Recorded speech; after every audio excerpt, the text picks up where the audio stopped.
Hi guys, sorry for going live so much, but I wanted to comment on something. Um, I think the elephant in the room for guitarists and musicians that are really, you know, uh, that are serious and can play is Bach. That's the elephant in the room. Can you do Bach or not? And that elephant had been staring me in the room a long time. And Yngwie Malmsteen talked about being influenced by Bach, and sometimes calls him Bach because that's another way of saying Bach. And other than that, he doesn't cite any guitarist as influences. He says he hears them but doesn't listen to them, and that's a high bar to set. And I always felt like that was like not quite reached by me, but I think I reached it just now.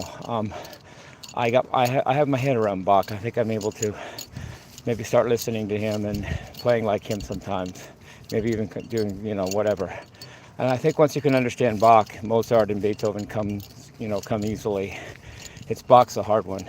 Um, but I want to say what inspired me to get to that point.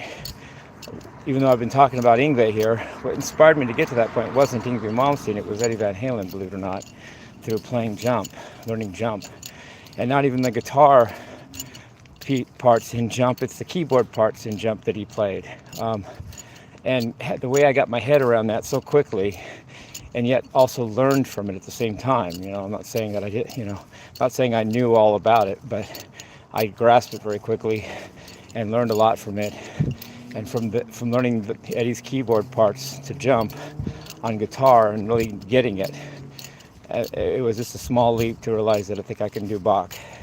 So actually I have about 20 classical CDs in my hippie room, and maybe 20 jazz CDs in my hippie room. I just don't ever really listen to them, but they're there in case I ever want to go to that area. So I think that's a new opening for me, like a new level somehow.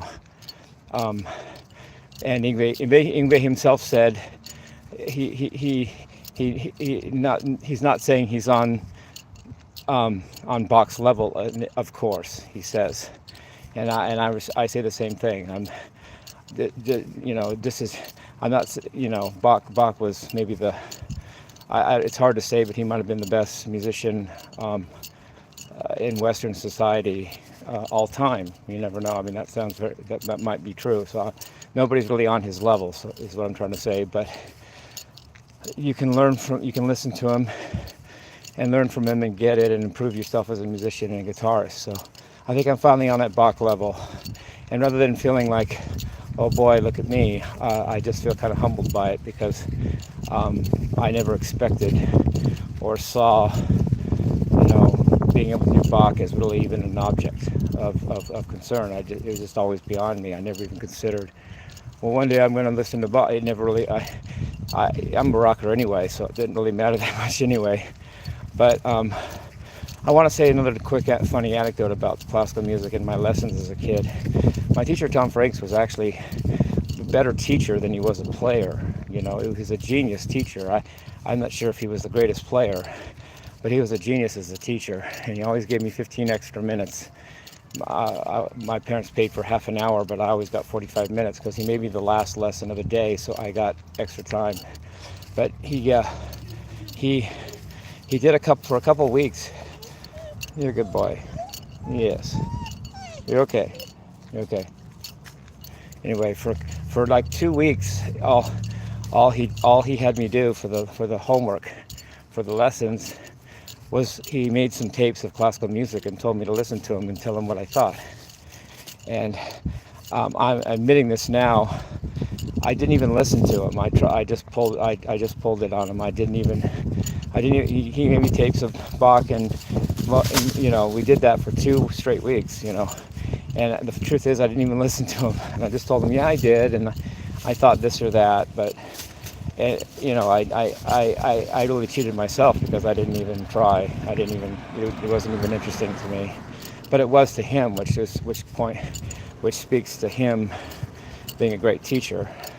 And even though I didn't actually listen to that music at the time, it made me realize it is important to do that. The lesson wasn't totally null and void.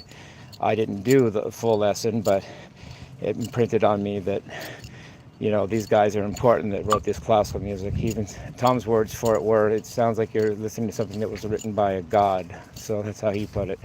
But I think as a kid, it just went over my head. I didn't even understand what I was. It might as well have been cricket noises or something. I didn't get it. Well, anyway, I'm cool to reach another level in my music, and thank you to Eddie Van Halen for that inspiration, because it was Eddie with the keyboard part in Jump that was a catalyst for me to get this. So R.I.P. Eddie. Okay, rock on, guys. Peace, love, rock and roll.